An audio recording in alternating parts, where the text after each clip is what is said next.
KWRINGIRATV, ubutumwa bwiza kuri benshi, gukizwa kwa benshi. Matayo 24 umurongo wa 14.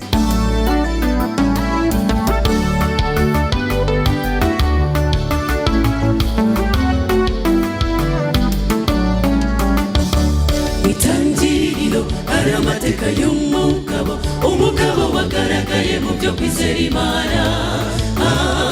Yabaye wari umukiranutsi, yakomeje kurinda isezerano ry'Uwiteka yamuhaye. Ubona Aburahamu inshuti y'Imana, Imana yari kugira iti uri inshuti yanjye n'ukuri.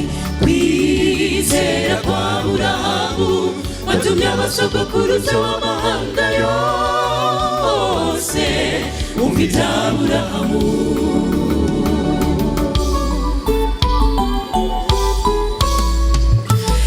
Aburahamu tubabwira yarafite umugore witwaga Sara. Bari bamaranye igihe kinini ndetse imyaka myinshi, ariko batari babona urubyaro. Imana yongera kubasezeranya isezerano rikomeye yuko bazabyara umwana w'umuhungu. Biratangaje cyane ku myaka bari bafite y'ubukure, ntawari wigeze atekereza ko bishoboka kubaho. Ariko mu mbaraga z'Imana yo mu ijuru, binyuze mu isezerano yabahaye, bagize kwizera birashoboka. Mbega kwizera, uko kwizera niko dukeneye kugira ngo imisozi ikurweho. Nifuza kuba intwari mu byo kwizera nk'Aburahamu, bakukugirira icyizere ko ibyo wavuze ari ukuri. Uzasohoza amasezerano yo wasezeranye, yaba kunyiriza ubugingo cyangwa kubana nanjye mu gihe ngezeho bikomeye kugirira ibyiringiro. Aho bidashoboka wowe Mana urashoboye, reka tujye duhora tugufitiye icyizere, ushobora byose. Nifuza kuba intwari mu byo kwizera nk'Aburahamu, bakukugirira icyizere ko ibyo wavuze ari ukuri. Uzasohoza amasezerano yo wasezeranye, yaba kunyiriza ubugingo cyangwa kubana nanjye mu gihe ngezeho bikomeye kugirira ibyiringiro. Aho bidashoboka wowe Mana urashoboye, reka tujye duhora tugufitiye icyizere, ushobora byose.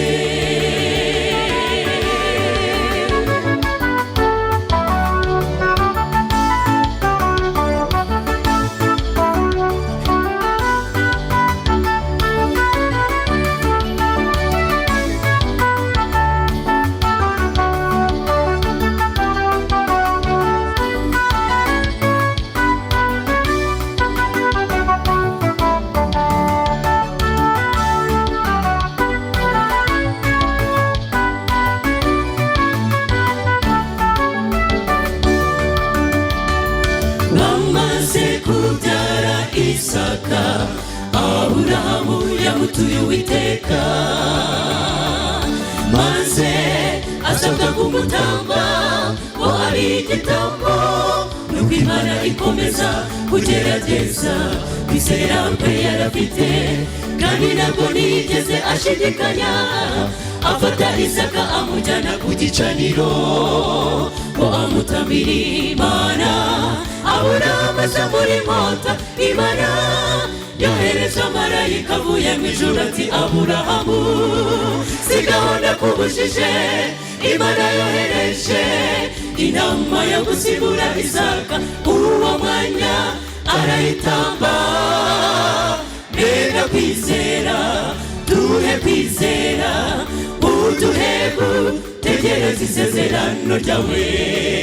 Nifuza kuba intwari mu byo kwizera nk'Aburahamu, bakukugirira icyizere ko ibyo wavuze ari ukuri. Uzasohoza amasezerano yo wasezeranye, yabakunyiriza ubugingo cyangwa kubana nanjye mu gihe ngezeho bikomeye mugirira ibyiringiro aho bidashoboka wowe Mana urashoboye reka tujye duhora tugufitiye ikize ushobora byose nifuza kuba intwari mu byo kwizera Aburahamu bakukugirira icyizere ko ibyo wavuze ari ukuri uzasohoza amasezerano y'uwasezeranye yabakunyiriza ubugingo cyangwa kubana nanjye mu gihe ngezeho bikomeye mugirira ibyiringiro aho bidashoboka wowe Mana urashoboye reka tujye duhora tugufitiye icyizere ushobora byose aho bidashoboka wowe Mana urashoboye reka tujye duhora tugufitiye icyizere ushobora byose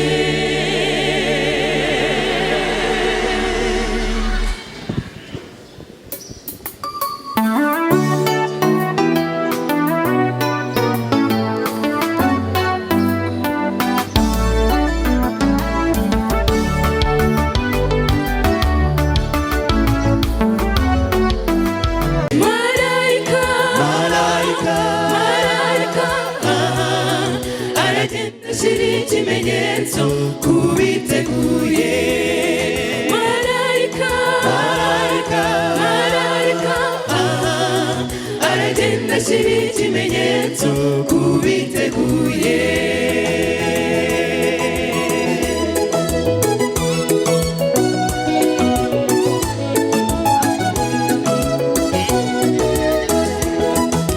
garukira umukiza nshuti igihe kikiriho kuko nibihinduka ari ntacyo uzakora ibyo utakoze kera bizaba byaragiye umurimo ugiye kurangira igihe wataye nshuti ntikizagaruka garukira umukiza nshuti igihe kikiriho kuko nibihinduka ari ntacyo uzakora ibyo utakoze kera bizaba byaragiye umurimo ugiye kurangira igihe wataye nshuti ntikizagaruka Marayika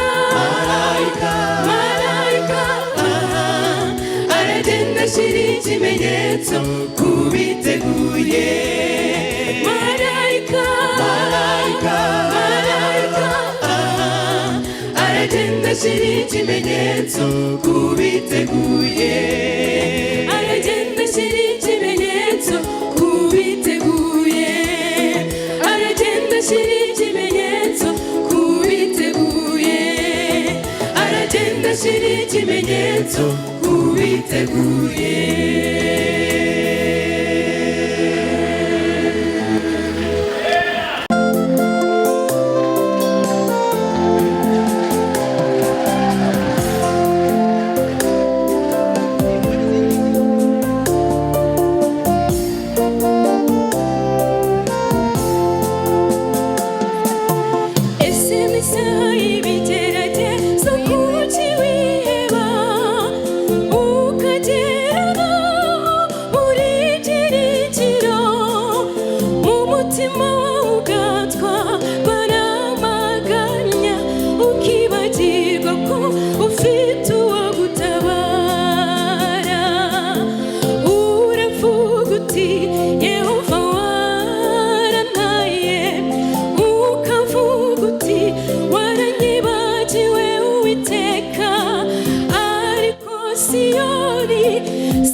akamusiga rwose ariko njyewe sikondira guciye imanzi mu kiganza sinzaguhana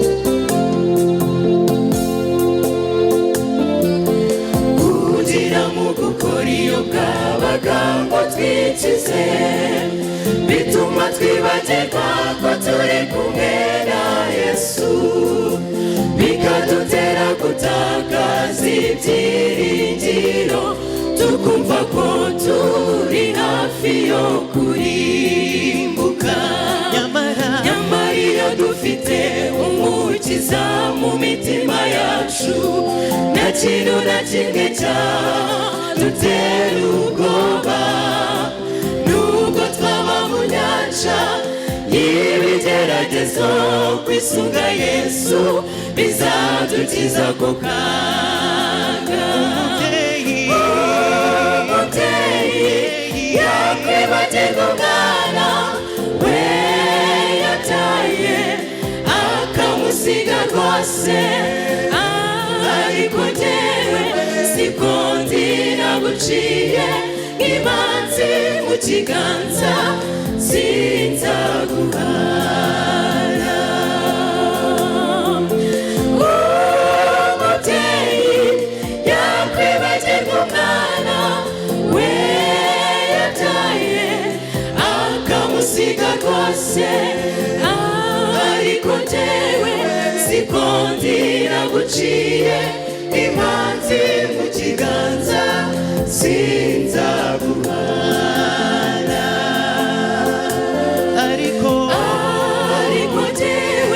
sikondira guciye imanzi mu kiganza sinzaguhana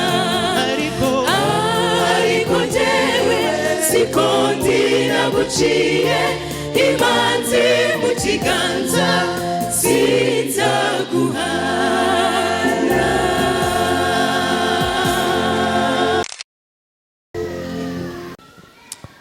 Haleluya.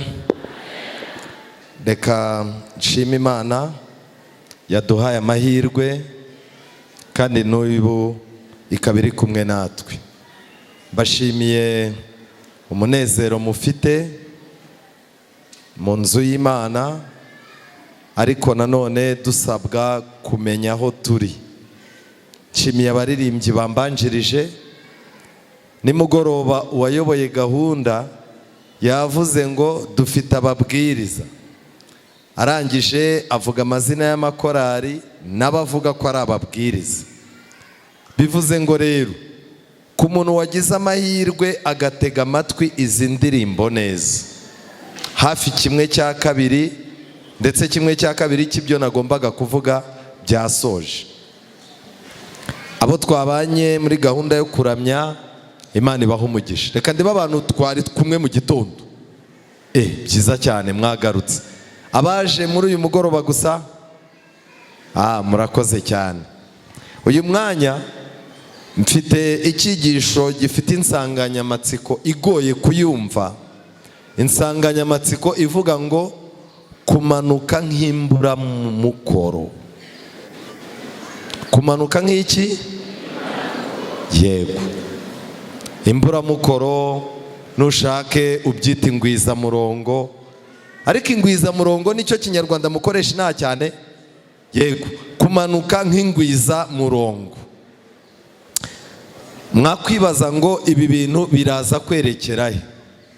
Ijambo ry'Imana ryerekana ko Imana yifuza kugira abantu benshi, yifuza abayikorera benshi, yifuza abayikurikira benshi, ariko Imana ikurikiza ibigenga ukuri kwayo kugira ngo ubwinshi bw'abantu butaza kumira umwimerere. niyo mpamvu nagira ngo tuganire amagambo akomeye cyane. Muri uyu mwanya dufite imbere ibitekerezo bibiri tugiye kwiga. Igitekerezo cya mbere ni igitekerezo n'amagambo akomeye yanditse mu bacamanza. Abacamanza, abantu b'Imana, tujyane abacamanza. Igice cya 7 Imana irimo gutanga, irimo kubwira Abisiraheli uburyo bazanesha Abamidiyani, ndetse Imana itegeka Gideyoni abantu yagombaga kujyana ku rugamba.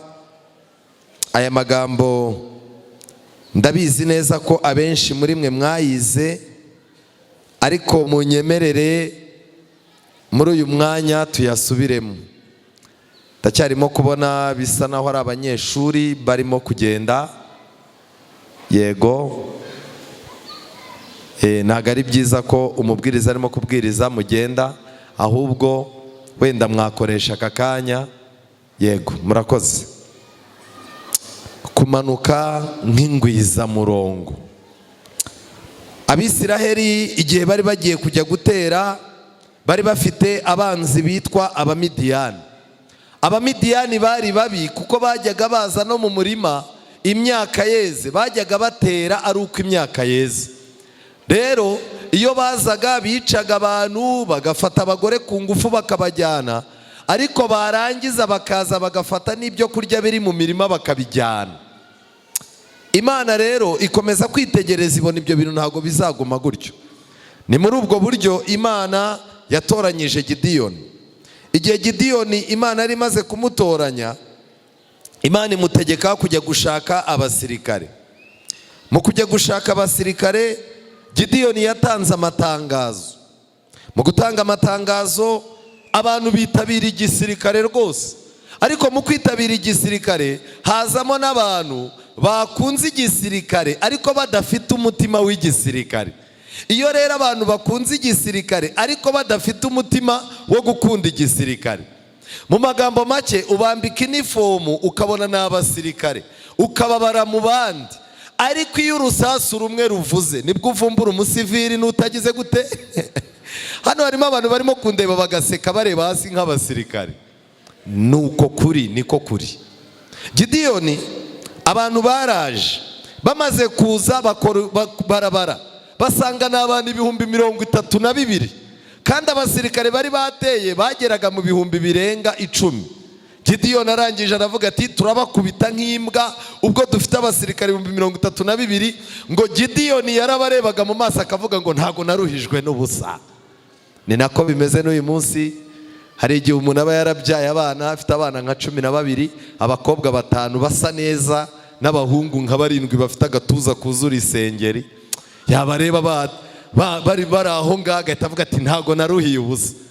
Ariko ukazasanga umubyeyi yararwaye, yabuze ugira icyo amumarira, kugeza ubwo abaturanyi bazaza bateranya n'amafaranga y'imiti, ariko abana be kubunani bakavuga ngo tumanuke tujye kureba umusaza. Ariko najya mbabaze, bamanutse nk'iki? Imburamikoro, ingwizamurongo. Itorero, hari igihe umupasitori areba ubwinshi bw'abizera agakora mu mufuko akavuga ati ntago naruhiye ubusa. Imyaka 5 maze muri iyi ntara, abantu barenga 300 bamaze kwiyongera ku 3,000. Uko biri kose sawa, yagera kuri field bati ufite abizera bangaye? 3,000 twabatije n'abandi 500. Pasitoro bagahita bamukubita bakamuha urugero rukubye 2 urwo yaragize gute.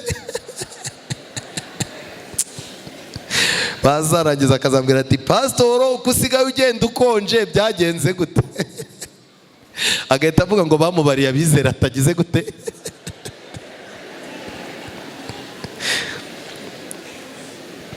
Korari uyibaza abantu ifite, ikakubwira iti iyo twarepese neza dufite ronje tuba turi 60. warangiza ugahita uvuga uti okay, ubu turi mu nyubako rero badusabye amapave, ubwo korari yanyu ubwo muri 60 mukaba mugendana imodoka enye, ubwo harimo abakire 4, ibihumbi 500 turayakeneye.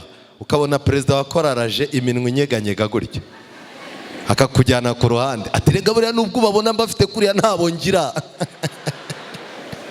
ntabongira buriya baza ibintu byashyushye, ariko iyo turi mu bibazo ndababura. None se ntiwabonye ejo bundi tugira ibyago? None se ntitwara abantu banga, ariko pikiniki y'Irubavu twari 40 pe. Baba bamanutse nk'iki imburamukoro. Aba basirikare 30,000 Imana irabitegereza ibona ntago biri bukunde. Abacamanza igice cya 7, Yerobari ari we Gidiyoni n'abantu bose bari kumwe nawe bazinduka mu gitondo kare bajya kugandika ku isoko ya Harodi, kandi ingabo z'Abamidiyani zari kasikasi mu kibaya cyaho giteranye n'umusozi More. Nuko Uwiteka abwira Gidiyoni ati, abantu muri kumwe bakabije kuba, nicyo gituma ntemera gutanga Abamidiyani mu maboko yanyu, kugira ngo Abisiraheli batanyirariraho. Ngiki kibazo, uko abantu baba benshi baratangira bakirarira. Ukumva umuntu aravuze ngo wabonye urusengero rw'iwacu kuri Eglise mere, wabonye uruhimbi dufite muri no minsi dufite sound, ukamaze uti watuyeho hangaye? Ati rero ati hariya tuba dufite abakira, ati harimo n'umwe wabigura wenyine. Aragusubije ntagusubije akakubwira ati ubu ngubu mu nsengero zihagarariye umujyi wa Rubavu urwacu ni rwo rwa mbere. Ukamaze uti se washizemo iki? Akakubwira ati wapi wana, twebwe tuba turi inyuma dukoma amashyi turimo kubareba uko ibintu bimeze. Abantu barirarira kugeza ubwo birarira ku Mana, kenshi na kenshi ku ruhimbi. Abakuru b'itorero n'abapasiteri natwe ababwiriza tujya tuhagera ukarwana intambara y'icyo uri butange, Imana ikakiguha, yamara kuguha icyo uri butange abantu bagasohoka bagukubita ibitugu, ni wowe wa mbere, ni wowe wa mbere nta wundi.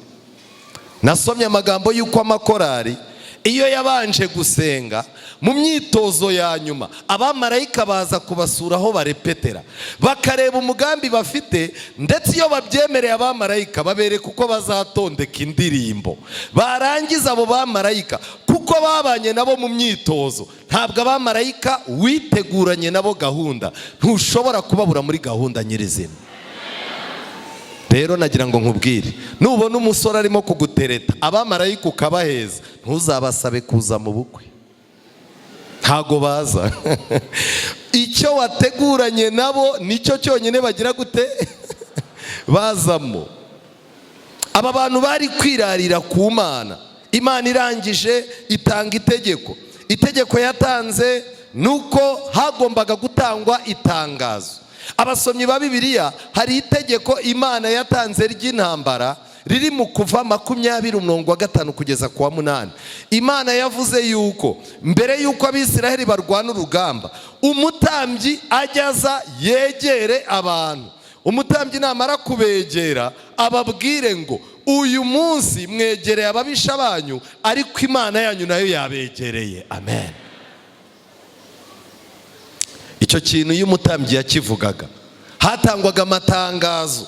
Icyambere, umuntu uri ahangaha wubatse inzu akaba atarayeza, inzu yatarayitaha, ari hehe? Bakabanza bakamureba, uwo muntu niyitahire.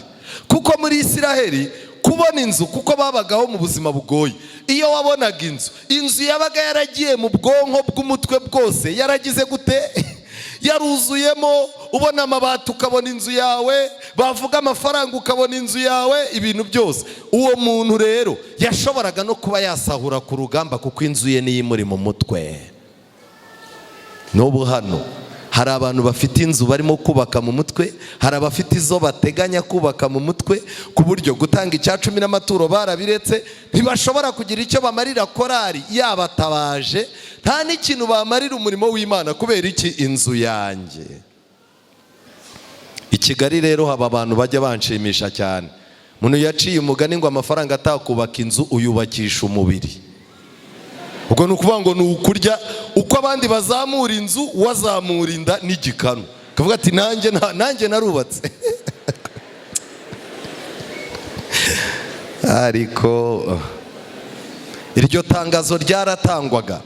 N'ubu umuntu ufite ibitekerezo byo gukunda inzu ye kuruta ubwami bw'Imana ntashobora kuzarwana urugamba rusoza. Itangazo rya kabiri, umuntu wateye uruzabibu akaba atararya imbuto zarwo arihe ku rugamba. Abasirikare bararebanaga, natahe. Kubera iki? Kuko yashoboraga kuvuga ngo ngiye gupfa ntabonye umusaruro w'ibyo nagize gute, navunikiye. Itangazo ryatangwaga rya gatatu, umuntu wasabye umukobwa akaba ataramushyingirwa ataramurongora natahe. Hari abantu babaga bifitiye inkumi mu mutwe. N'ubu kandi tuba tubafite. Ubu hari abantu bamanutse nk'ingwizamurongo baje kureba inkumi, izo bari buhobera iteraniro rirangiye cyangwa izirimo kuririmba ahangaha, ku buryo abamureba akavuga ati sha kabisa nakwitegerezagaho narindi nta n'undi muntu nabonye, ku buryo atanabonye Yesu hano ku ruhimbi. Mu mutwe ari byo bintu birimo. Niba waje muri iri teraniro uzanywe n'umusore cyangwa uzanywe n'umukobwa, wamanutse nk'iki nk'ingwizamurongo. Itangazo ryarongeraga rigatangwa, ninde uri hano utinya agacogora umuntu ukangwa n'utuntu tubonetse twose, uwo muntu natahe kugira ngo imitima ya bene wabo idakuka nk'uwe. Iri tangazo iyo ryamaraga gutangwa rero bahitaga batangira gutegura urugamba.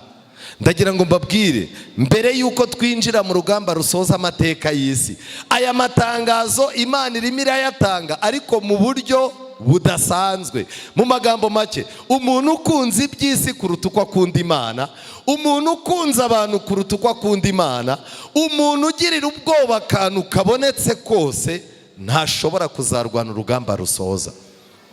Aya mategeko amaze gutangwa mu basirikare Yosuwa yari yazanye mu gitabo cy'abakurambere n'abahanuzi, nari ndimo kurebamo ko ngo hari harimo abantu bafite kwirata no kutizera. Hari harimo abantu birata muri bari abasirikare, ku buryo ngo Imana yararebye isanga intsinzi yayo niyigeraho ba bantu basanzwe birata bari bumira intsinzi y'Imana. Hari abagabo bajya bamira intsinzi y'Imana yatabaye urugo rwabo. Hari abagore bajya bamira intsinzi y'Imana. Hari abana bajya bamira intsinzi y'Imana. Mujye mureka Imana nikurwanira urugamba ujye umanika akaboko izina ryayo rishyirwe hejuru. Nshuti zanjye, hari harimo abantu batabara bihuse, ariko ubwoba bagera ku rugamba ubwoba bwabo bugaca intege abandi. Wari uzi ko ushobora kuba utari umupagani ariko akageragezo kose kaza ugacika intege? Kambaho urugero rworoshye. Ubu hari abantu bahora bafite ubwoba bwo gupfa. Ikirenge cyabyimba wabona ari ibirengano, ubu se ntibandoze, agahamagara ku rusengero, mu nsengere munshyire mu ngobyi y'amasengesho, agahita ahamagara mu rindi dini, mube mu nsengera iwacu mbona nta kabaraga bashyiramo, agahamagara umupfumu, uzu ndebe ibintu birakomeye. Ubwo atabaje ahantu hangahe? Mu ijuru harimo. Iyo rero bose byanze nibwo ujya kubona ukabona umuntu aje acumbagira, aje mu rusengero. Kubera iki? Icyo nkundira Imana ntabwo igitwanga iyo tugarutse. Ariko nagira ngo mbabwire ngo abantu bakangwa n'akantu kabonetse kose uru rugamba ntago bazarusoza. Hari harimo abandi basirikare basanzwe, umurebeye inyuma wumvise amagambo avuga. Mu gisirikare habamo abantu bazi gutera morali. Kuri mucaka ya mu gitondo ugasanga arimo aragenda ikirenge gikubita ukacyumva n'ijwi, wamureba ukuntu areshya n'ukuntu angana ukavuga uti kabisa uyu nguyu.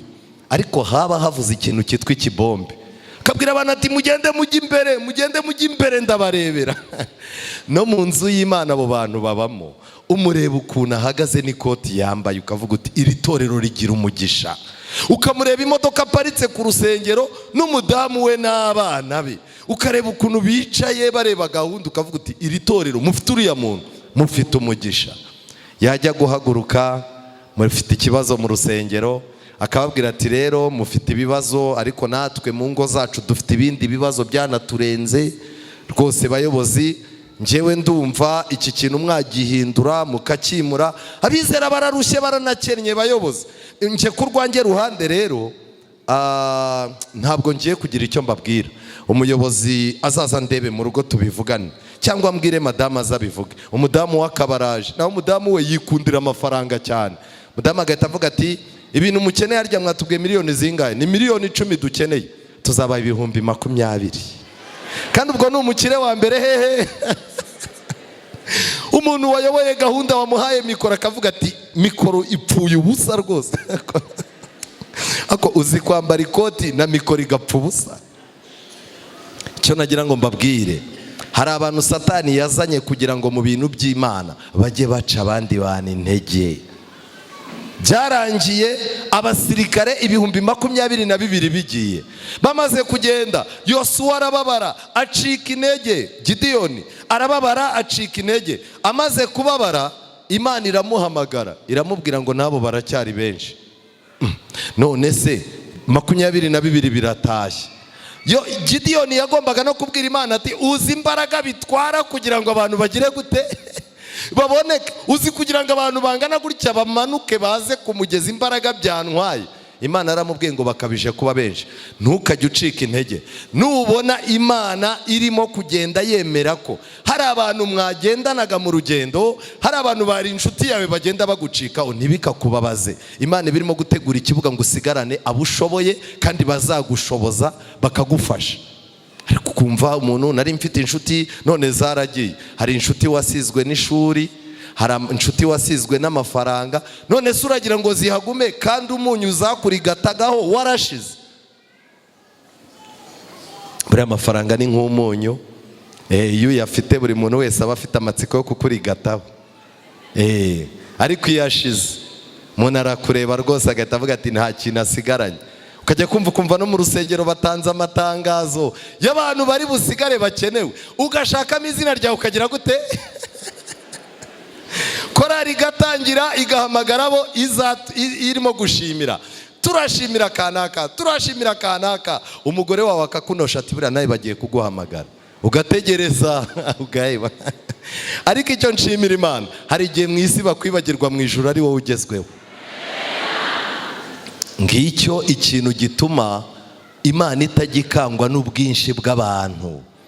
Uyu munsi wa none hari idini rimwe rifite abayoboke benshi ku isi, ku buryo mu gitabo cy'intambara ikomeye umwizera umwe yaravuze ngo aba banyagwa b'abaprotestani ni abantu batize, n'abigisha babo ni injiji, kandi iyo ubareba ubona ari bake cyane. Ariko ubu ntureba uburyo idini ryacu rikwiriye ahantu hose n'ibiki. Umugorozi yaramurebye amwibutsa yuko Imana itagendera ku bwinshi. Icyo nashaka kubabwira ngiki, turangana gutya, ariko mu by'ukuri Imana iramutse ifite abantu bangana gutya, iyi Rubavu yanyu yaberamo ibitangaza. Imana yabwiye Aburahamu yuko ibona abantu 50 i Sodomu hatazagira gute. Uku muri aha ngaha murangana gute. Ariko ikibazo,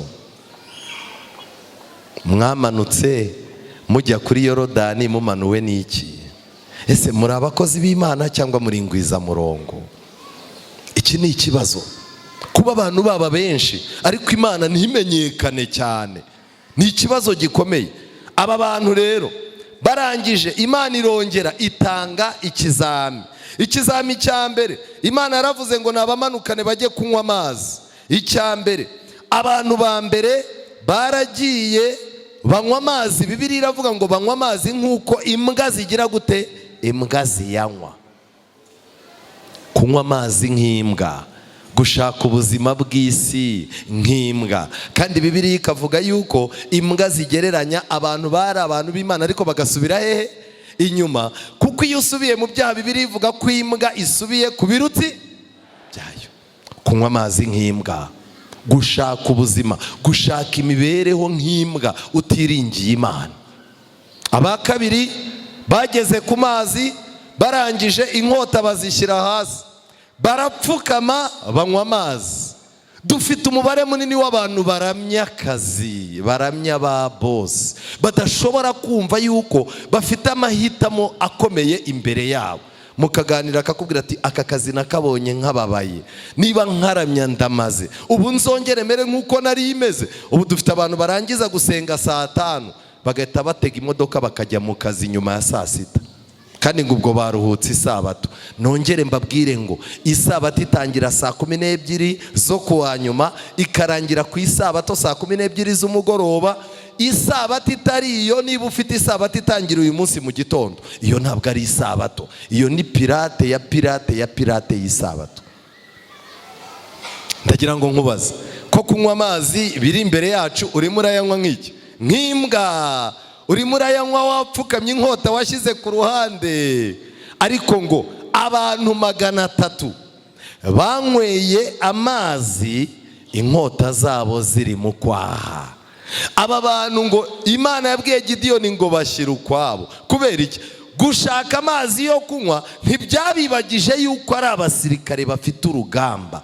Ndashaka kubabwira, muri ubu buzima tugomba gukora, tugomba kuvunika, ariko igihe cyose gukora no kuvunika no kubaho bizagusaba kurambika Imana ku ruhande, Bibiliya ukayirambika ku ruhande, amahame y'ibyo wizera ukayarambika ku ruhande, uzaba urimo kunywa amazi nk'imbwa. Aba bantu barangije bahise babajyana, bamaze kugenda hasigara 300. Imana irangije ibwira Gideyoni ngo abo nibo bahagije, bari buzamukana nabo, abandi bose bari ingwizamurongo. Ikintu kibabaje rero, Gideyoni yageze ninjoro, areba urugamba ukuntu ruraza kuba rumeze, abona araza gutsindwa. Muri uko kugira ubwoba, mu nzozi Imana irongera iraza iramwegera, iramubwira iti Gideyoni, njyewe hari ibintu natangiye gukora mu rugamba ugiye kujyamo. Wowe ejo icyo uzakora ni ukujya kuri tere gusa, ariko urugamba ndugeze kure. Amen. Niba ugira ngo ibyo bintu sibyo, fata inzira ugende ninjoro, ujya haba Midiyani bagize gute, bakambitse. Gideyoni ajyana n'umusirikare umwe, baragenda bageze mu ngando, basanga hari abantu 2 bari mu ihema baganira. Umwe yari yarose ihema rihagaze, abona umutsima, capati imanuka yiruka irazi kubita ihema rigwa rigize gute rigaramye. Arangije abwira mugenzi we ati ibi bintu bisobanura iki? Mugenzi we aramubwira ngo urumva bari abantu 2, umwe yarose undi Imana iramwegereye ngo imusobanurire. Mugenzi we aramubwira ngo iyo ni inkota y'Uwiteka. Nande? Na Gideyoni. Gideyoni ari hanze waracyafite ubwoba, ariko abandi barimo barerekwa iki? Intsinzi ye. Ibi bintu byatangaje Gideyoni, kandi nagira ngo mbabwire, uyu munsi natwe dufite umutsima ushobora kugusha ihema ry'abanyabyaha. Amen. Iyi Bibiliya yifitemo ubushobozi bwo kugusha Babuloni. Mujya mwumva muri Bibiliya bavuga ngo iraguye iki? None se mutekereza ko izagushwa n'iki? Babuloni izagushwa n'uyu mutsima, kuko uyu mutsima uzagusha ihema ry'abanyabyaha rigwe rigaramye. Muri uyu mwanya nagira ngo nkubwire ikintu gikomeye. Ushobora kuba ufite ubwoba, ariko intsinzi y'Imana n'abadasenga baratangiye kubibona ko watabawe. Ukajya ko ukabona umuntu araje arakubwiye ati muntu w'Imana, rwose Imana igukomeze, nkwifuriza kuzabigenza gutya, kandi Imana yabigenje gutya. Mwari muzi ko hari igihe tuba turi mu maganya, Imana mu kanwa k'abapagani yashizemo amagambo yo kuduhumuriza, akaza akakubwira ati ariko mubigenza gute ko mbona wowe n'umugore wawe mwumvikana, abana bawe bari kuri gahunda, njyewe iyo nkureba mba mbona ufite amafaranga menshi. Ukamubwira uti ntayongera, ati have sha mu idini barayaguha. Naho utunzwe n'icyizere no kuba ufite icyizere yuko ibyanzu uyu munsi bizakunda ryari. None abakirisitu b'uyu munsi wa none buzuye urusengero, nta n'icyizere cy'uko ejo bizagenda neza bafite. Nshuti zanjye, ibi bintu Gideyoni byaramutangaje. Ageze ku rugamba, mu gihe arimo kubwira abasirikare bikokinga, Imana yaramubwiye ngo gahunda nta yindi, muri burwane gutya murazunguza ibibindi. Buriya uburyo Imana iba yateguye kurwana buba bunyuranye n'ubwacu.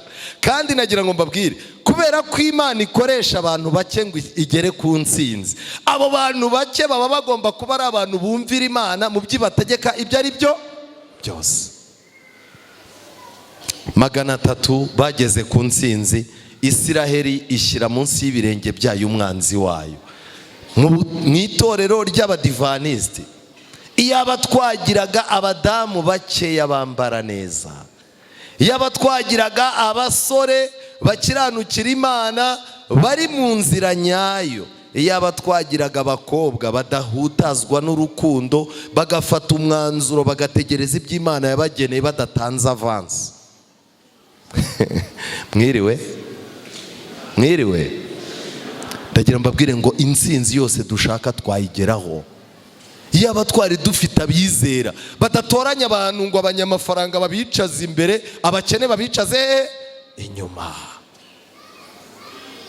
Iyaba twari dufite abizera bamenya ko ikintu cyose cyo mu nzu y'Imana ari bo kireba, bidasaba yuko havugwa amatangazo menshi. Nihute nishakira umusozo, tujyane muri Bibiliya, Matayo igice cya 3. Undi muntu wahuye n'ikibazo gikomeye agahura n'abantu bamanutse ari ingwizamurongo ni umugabo witwa Yohana Umubatiza. Icyo gihe Yohana Umubatiza araza yigishiriza mu butayu bw'Iyudaya ati, mwihane kuko ubwami bwo mu ijuru buri hafi. Kandi niwe wavuzwe n'umuhanuzi Yesaya ngo, ijwi ry'urangurira mu butayu riti, nimutunganye inzira y'Uwiteka mugorora inzira ze. Yohana uwo Bibiliya yatubwiye uko yari yambaye. Ariko igitabo cyitwa Uwifuzwa ibihe byose, kuki Imana yahagurukije Yohana? Imana yabonye ko ubwoko bwa Yohana ubwoko bwe bwibera mu buhendanyi. Abantu bari barabaye abesikoro nkuko n'uyu munsi wa none bameze. Umuntu akaba umwesikoro mu kazi no ku rusengero akaba umwesikoro. Nguriza 300 isabato nirangira ndabiguha. None ubwo se ari bukore mu isabato? Buriya rero umuntu ujya kwa kideni ntatekereza. Nguriza 300 ubwo muri vendredi ninjoro muri ku rusengero. Nguriza 300 isabato nirangira ndagira gute? Ndayaguha. Wowe urumva ari buyaguhe, ari bukubaza ati ko twiriwe twicaranye nari nagiye guhinga? Abisiraheli bari mu buhendanyi. Abantu bari mu mibereho yo kwihugiraho. Buri muntu wese yari afite ukuntu yirwanaho yihugiyeho, buri muntu wese yirwanagaho, kandi bari basinziriye mu byaha. Bakoze ibyaha bageraho barasinzira kugeza ubwo babaga biryamiye mu byaha byabo, nta n'imbaraga zo gukanguka bafite. Rero Yohana yashakaga kubakangurira imibereho yo gukiranuka. Yohana amaze kumenya umwuka w'Imana amubwiye ko ari ingwizamurongo, nibwo yabararanganyijemo amaso ahita ababwira ngo, mwabana b'iki binshira. Ubundi inzoka ikomeye ni Satani. Ukubana na Satani niko kwigisha amayeri yo guhunga Imana. Ndagira ngo mbabwire inshuti zanjye, wakagombye kuba wamanutse uza muri uru rusengero uje gushaka ubwiza bw'Imana, uje gushaka imbabazi, uje kwihana, uje kwakira amasezerano y'Imana, uje kubwira Imana ngo ubwo ugenderera abandi nanjye ntugire gute? Ariko kumanuka uzanywe n'ikindi kitari icyo ni ukumanuka nk'ingwizamurongo.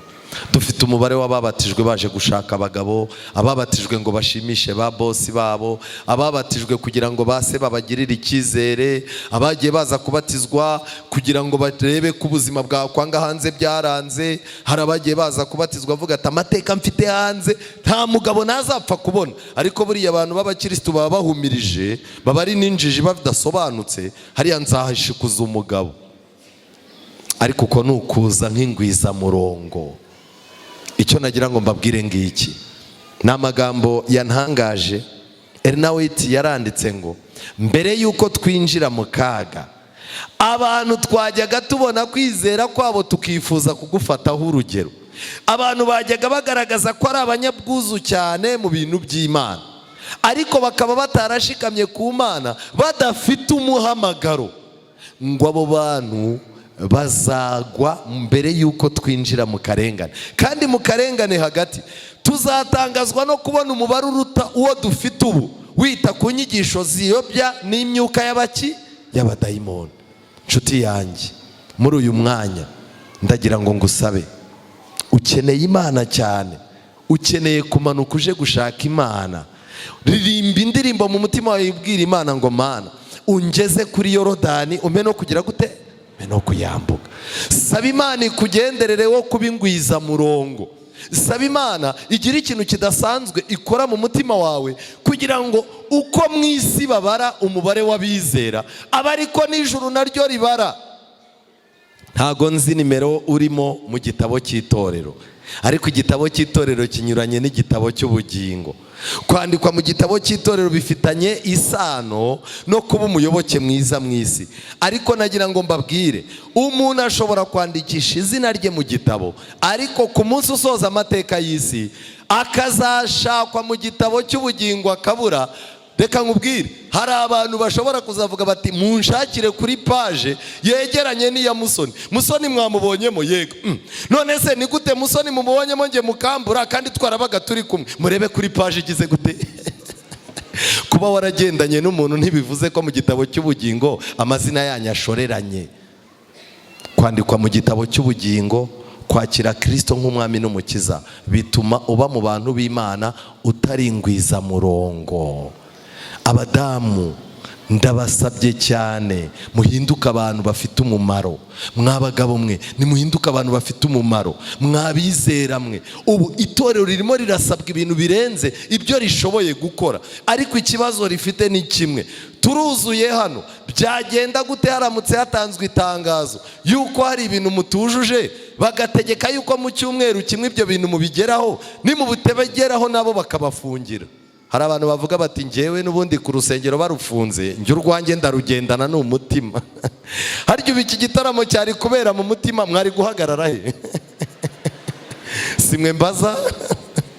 Niko Sami, ndashaka kukubaza, ubu iki gitaramo iyo kibera mu mutima wari kubona aho ushinga kamera? Ndagira ngo mbabwire, ubwami bw'Imana guturuka mu gihe cya Yohana bugize gute?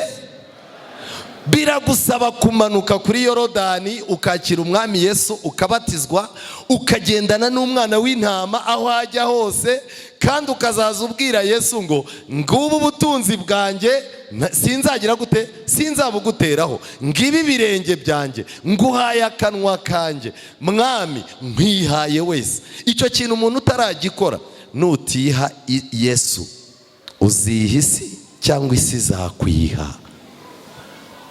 Muri uyu mwanya ndashaka kureba umuntu wicaye hano uvuga ngo Mana, ibintu by'Imana kuri nge numvaga ari ibintu by'imikino, nagiye mbingwiza murongo kugeza ubwo natereranye abandi.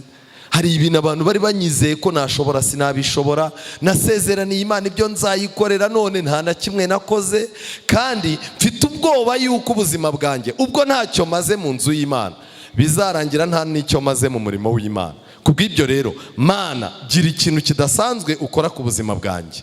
Uwo muntu arahari? Uwo muntu arahari? Yego. Niba uhari ndakuraritse uze dusenge. Hari amateka y'umuntu witwa Filemoni. Filemoni yari umukozi ukomeye cyane, ariko Filemoni yari afite umukozi wo mu rugo. Umukozi wo mu rugo yitwaga Onesimo. Filemoni yafataga nabi Onesimo. Onesimo yibaza ukuntu azakira biranga. Onesimo apanga kwiba bosi we witwa Filemoni, amwiba utuntu two mu rugo, aragenda araduteza akuramo amafaranga. Arangije agira Roma kuyarirayo. Agiye kuyarirayo ntiyari ahamenyereye, amafaranga yashize mu kanya gato. Amaze gushira ubuzima buranga. Muri icyo gihe ubuzima bwari bwaramwanze n'isi yaramwanze, yaciye ahantu asanga Pawulo arimo arigisha. Aricara yumva ubutumwa bwiza, yumva arakabakabwe n'umutima, yumva atangiye kuruhuka, afata umwanzuro wo kwiyegurira Imana. Amen. Ntabwo yabishyize ejo. Amaze gufata umwanzuro wo kwiyegurira Imana, atangira kuzaza agendana na Pawulo, akora ibyo abana b'Imana basabwaga gukora. Urugendo rwo kwihana no kubabarirwa ararukora. Asigarana ikibazo kimwe: kuzahura na boss akamusaba imbabazi. Uko yabanaga na Pawulo amugirira akamaro, Pawulo aza kumaza atari ko amateka yawe ya kera mba numva mfite amatsiko yo kuyamenya. hari ukuntu uvuga inkuru zawe ukazaza usimbuka, ugira utuntu usimbuka, umuntu akakubaza ati 2007 yabaga he, ugatumubwira uti nabaga mu Igikondo. Igikondo se wakoraga iki? Ugatebuka ko wari indaya. Urumva narakatakataga tu. Twikomereze 2009 Imana yaramfashije. Wari utuye narituye aha naha, byakugendekeye gute? Ukibuka yuko wari umujura ugahita ugasimbuka. Filemoni yavugaga amateka, Onesimo yavugaga amateka ye ayasimbuka. Pawulo aramubaza ngo ni igiki kitagenda neza mu mateka yawe yahise? Aramubwira ati nuko nasize mpemukiye Filemoni kandi nkaba ndi umuvugabutumwa na wari umuvugabutumwa. Pawulo yandika urwandiko yandikira Filemoni, aramubwira ati rero uyu muntu Onesimo yamaze kwihana, ideni akurimo niteguye kuryishyura, ariko nawe uri ideni ryanjye. Arangije murebe neza muri Bibiliya zanyu umurongo wa 11, abwira Filemoni amagambo akomeye, aramubwira ngo utakugiriraga umumaro kera, ariko none akaba awutugirira twembi. Amen. Bishoboka ko wigeze kuba umuntu udafite umumaro, ariko ubu ngubu Imana iragushakaho kuba umuntu ufitiye Imana akamaro, kandi ukagirira n'akamaro ababyeyi bawe cyangwa abavandimwe n'inshuti.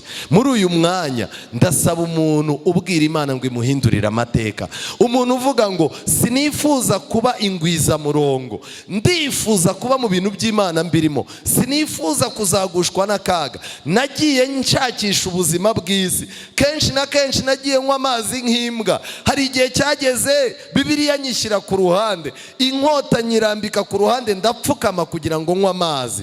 Kandi nigeze kuba umusirikare, ariko ubuzima mfite uyu munsi bwankuye mu gisirikare cy'Imana. None Mana ndakwinginze ngarura. Niba ufite icyo cyifuzo ngwino dusenge. Wowe wifuza ko Imana igarura ibyawe byatakaye, wowe ushaka kubohoza ibyawe Satani yanyaze, ushaka kubohoza ubutwari wahoranye, umutima utuje wahoranye, ubwitange kera wari ufite, wowe wifuza kutazaba imburamukoro muri ubu buzima, nushaka ubumwe ngwino dusenge. Tera intambwe, Yesu aragushaka uyu munsi, shaka guhindura intwari. Imana iguha umugisha. Mumumpera amashyi menshi cyane. Guhaguruka ukava mu kuba imburamukoro ukaza kuba umuntu w'ingirakamaro, nicyo kintu cya mbere. Imana yo mu ijuru iguha umugisha. Imana yo mu ijuru iguha umugisha. Nawe ngwino, Yesu aragushaka. Hari abantu wahemukiye, hari abantu bakubona ko nta kintu umaze, ariko Imana irashaka yuko utaragiraga umumaro ahinduka uw'akamaro. Ngwino, ijuru riragukeneye. Amen. Imana iguha umugisha. Mutere intambwe muze. Imana ibaha umugisha. Mutere intambwe muze. Amen. Tera intambwe mubyeyi. Imana uyu munsi iri kumwe natwe, irashaka kukuguranira, kuba umuntu udafite icyo yitayeho, kuba umuntu utavunikira iby'Imana, kumva abantu babwiriza ntukabakabweho. Imana irashaka gukangura umutima wanjye n'uwawe. Ndakwinginze, mera nka Onesimo, ntiwemere guca ahantu iby'Imana bivugirwa, kuko bishoboka yuko iri jambo twize rifitanye isano n'ahazaza hawe. Wikwemerera Satani ngo aguheze mu isoni. Ngwino uhinduka uw'umumaro. Kristo yageze mu muntu ahinduka ingirakamaro. Imana iguha umugisha. Tera intambwe, banguka, Yesu aragushaka. Amen. Mutere intambwe mubanguke. Umuntu wumva mu mutima we ashaka guhindurirwa amateka, umuntu uvuga ngo nanjye nari meze nka Onesimo, nari naniwe, ariko noneho iri jambo rivugiwe aha ndashaka kurigira fondasiyo. Imana iguha umugisha mwene data. Umwanzuro ufashe n'umwanzuro mwiza. Imana iguha umugisha. Turimo kwihuta kandi tugiye gusoza. Ese wankundira ugahindura amateka? Ibyo bintu bikugoye, ibyo bintu bikuruhije, bifate ubizana ubipfumbatishe Kristo, umubwire ngo ibi bintu nibyo byandushyaga, none ndashaka kuruhukira muri wowe. Arabikora. Imana iguha umugisha mubyeyi.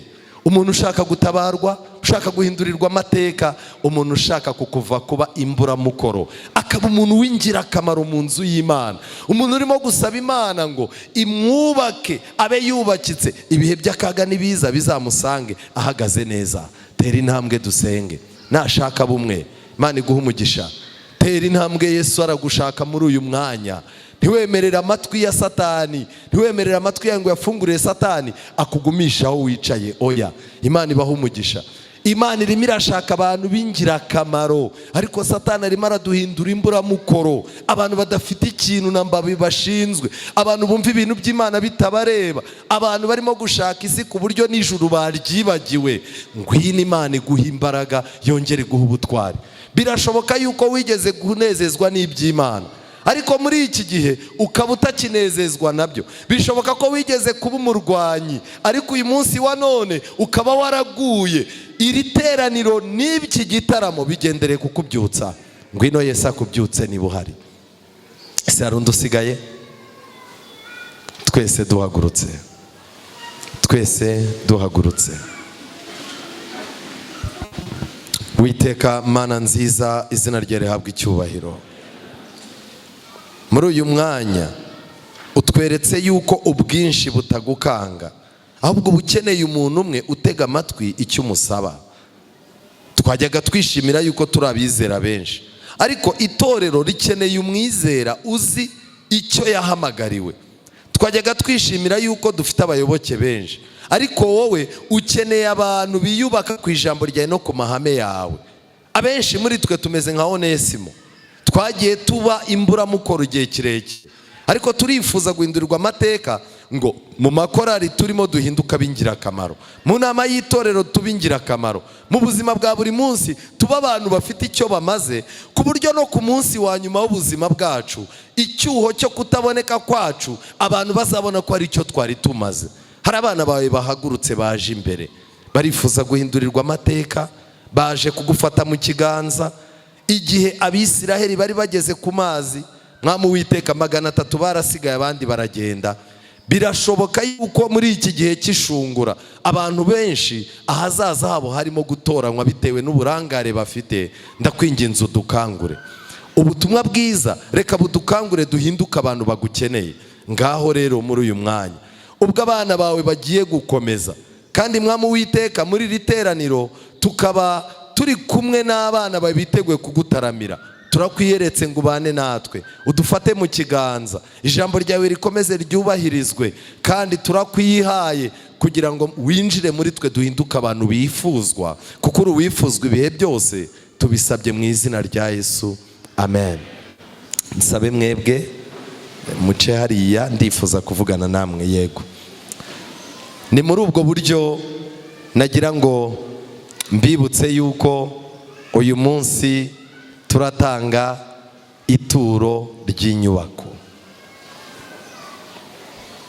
Nishimiye kubibabwira kubera iki? Ituro ry'inyubako riradufasha tukabona aho duhungira mu gihe isi irimo guhindura amabwiriza yayo, kandi kuba turi muri iki gisenge, munsi y'iki gisenge, ni amahirwe adasanzwe n'abari hano bahahungiye bifuza kuba yaba iwabo. Ni muri ubwo buryo nsaba buri muntu wese gutekereza.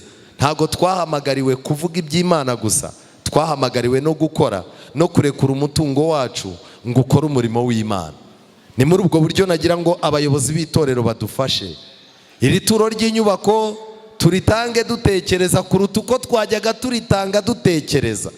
Ubu nibwo dutangiye kumenya agaciro n'uburemere bw'inyubako y'urusengero. Ndasaba abayobozi b'itorero ngo badufashe dutange iri turo, kandi Imana iguhe kubiha agaciro.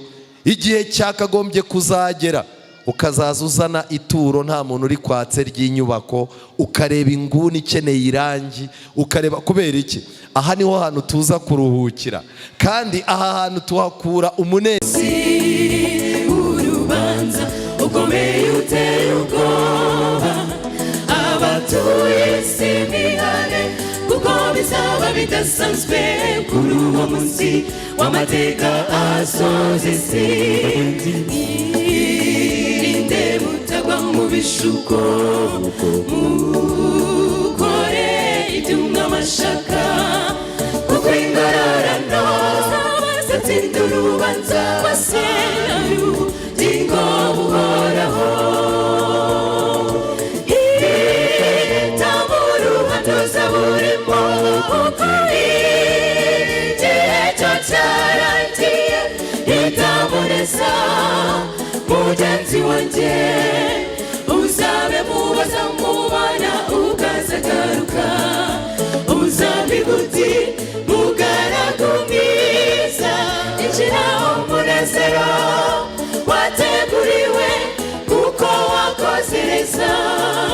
maze uzibere mu mahoro hatagira impinduka.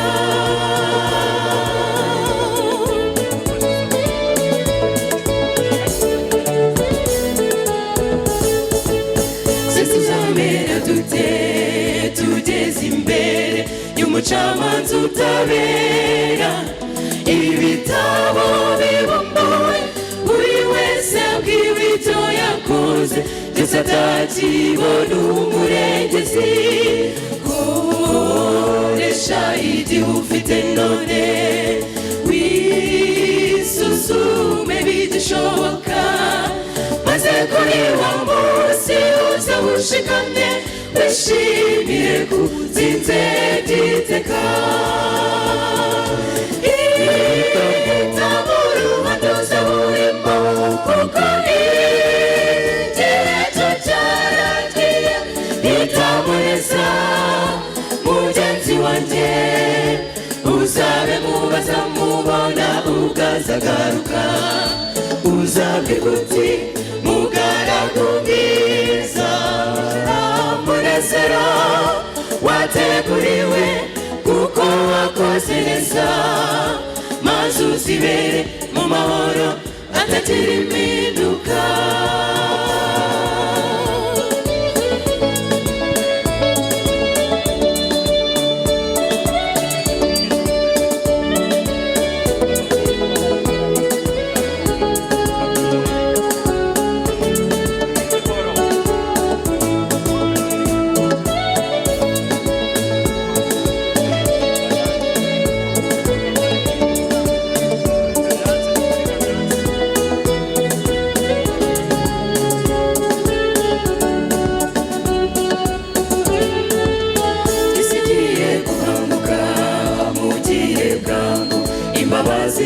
Zikiriho nitegura ibimenyetso byose byerekana ko igihe cyo kugaruka k'Umukiza kiri hafi. Azabaje kwimika ingoma ye, n'ingoma itazahanguka. Abibone bose n'inkozi z'ibibi zose ziza hunga mu maso he.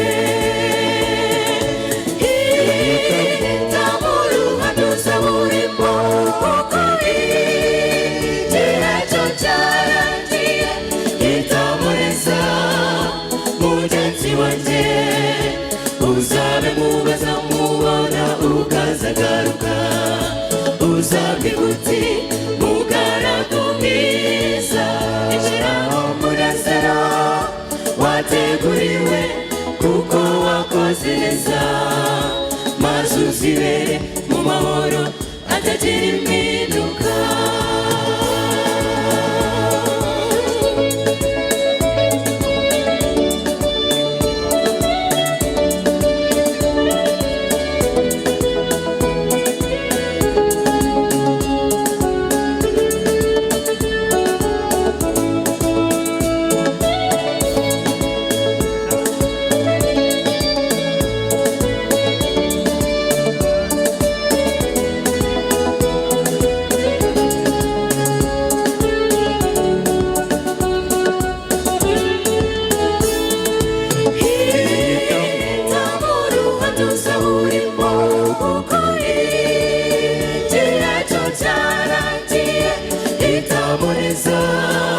Mugenzi wanjye, uzabe mubaza mubona ukazagaruka.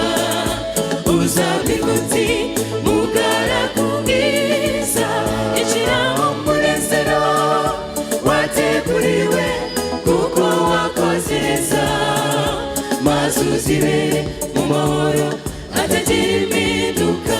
Maze uzibere mu mahoro hatagira impinduka.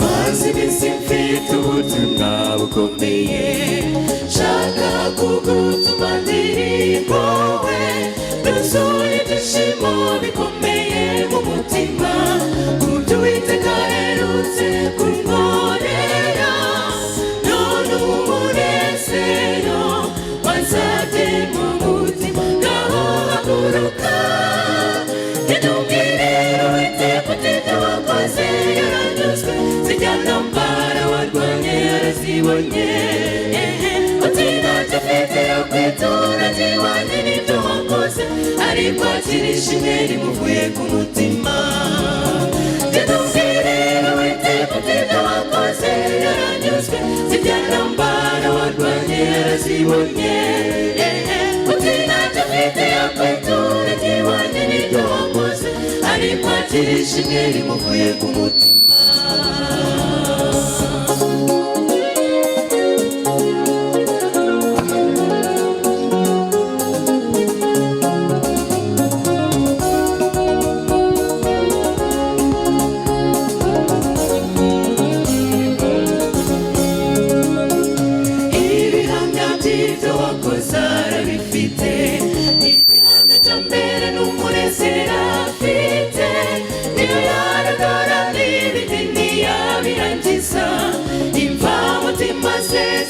ziraterekana niyo mpamvu umwe maze ngo nsohoze ubutumwa bwe ntumbwire Uwiteka uti ibyo wakoze yaranyuzwe zijya ntambara warwanye yarazibonye uti ntacyo mfite yo kwitura ntiwanye n'ibyo wakoze ariko akira ishimwe rimuvuye ku mutima ntumbwire Uwiteka uti ibyo wakoze yaranyuzwe zijya ntambara warwanye yarazibonye uti ntacyo mfite yo kwitura ntiwanye n'ibyo wakoze ariko akira ishimwe rimuvuye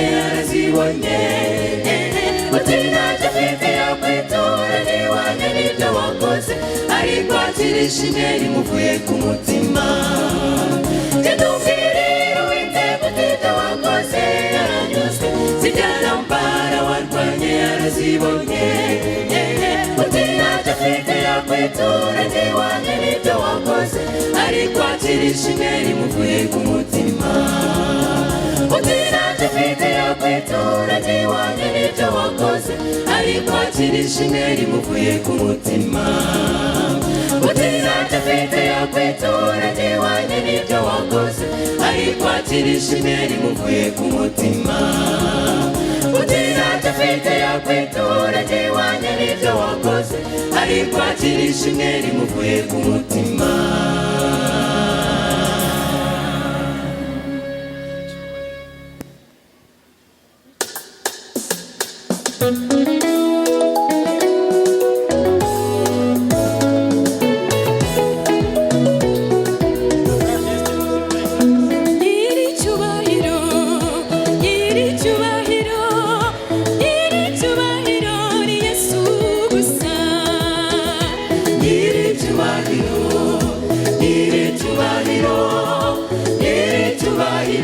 YESU gusa aradukunda iri cyubahiro yadukunze kera iri cyubahiro amashyi menshi tuyahe iri cyubahiro kandi iri cyubahiro ni YESU gusa aradukunda iri cyubahiro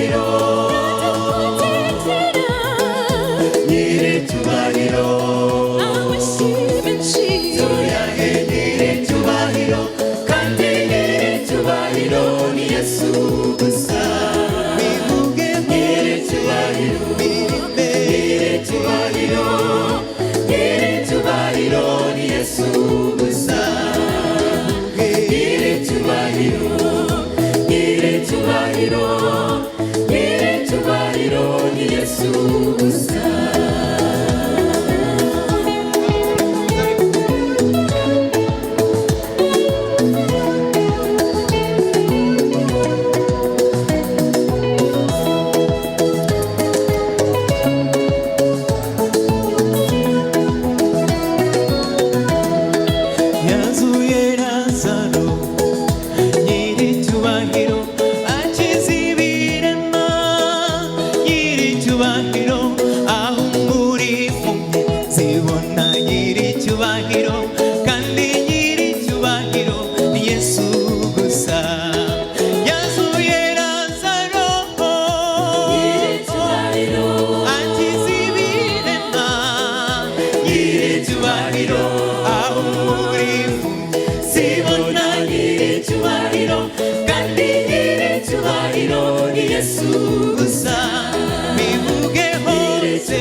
Imana ni nziza.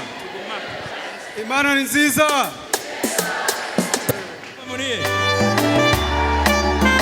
Yesu abamugisha.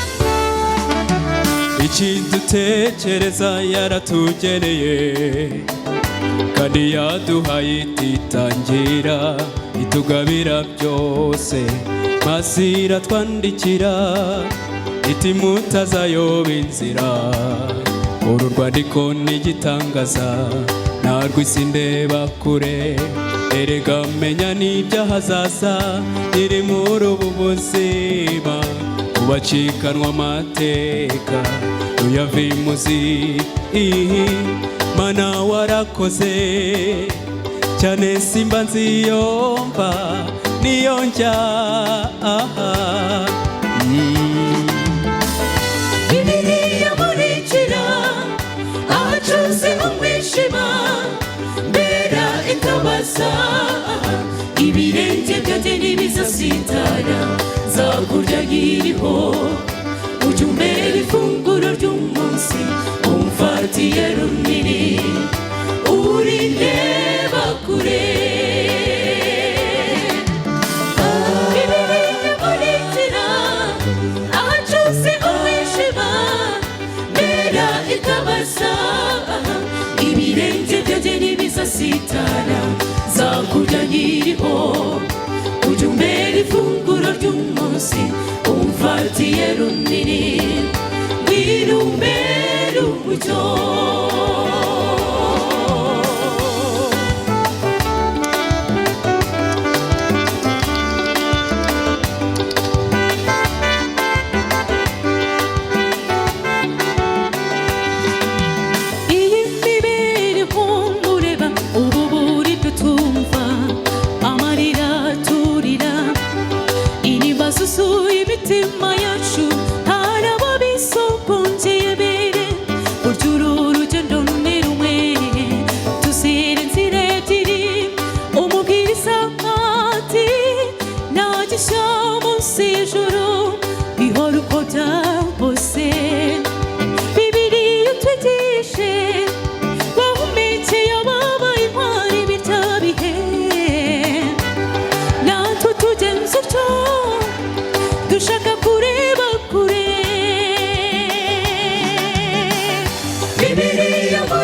Mera itabasa ibirenge byanjye ntibizasitara nzakurya nkiriho ujya umbera ifunguro ry'umunsi umfatiye runini urireba kure niba ubyumva nkanjye ririmba ibirenge nkurikira ahacuze umwijima mera itabasa ibirenge byanjye ntibizasitara nzakurya nkiriho ujya umbera ifunguro ry'umunsi umfatiye runini ngwino umbere umucyo.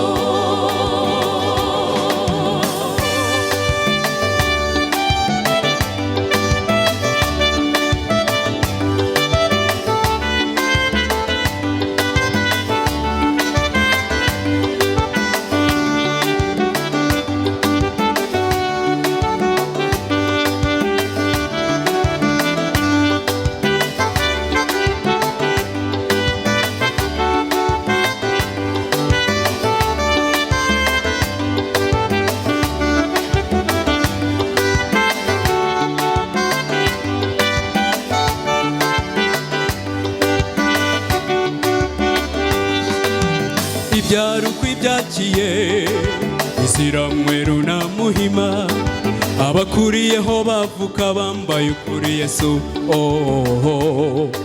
na mwijimo kubamo abakuriye bashisha bumva basangira umwuka n'imisusire by'umwami Yesu utuma bahagarara bemye ntibatinya guhamya no mu bihe bigoye igihe amapfa yateye ibihe byakakaye basohoza inshingano ukababera ishema Bibiliya we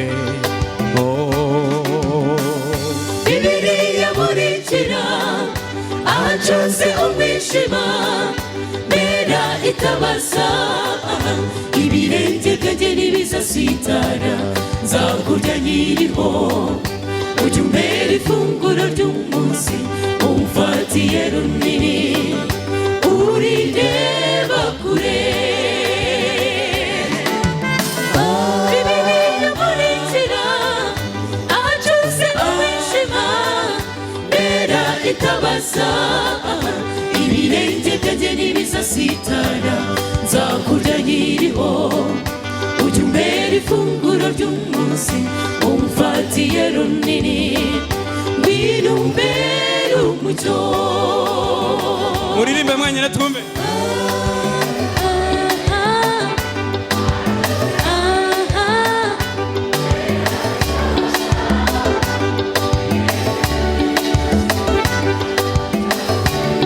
turirimbe cyane nawe inyuma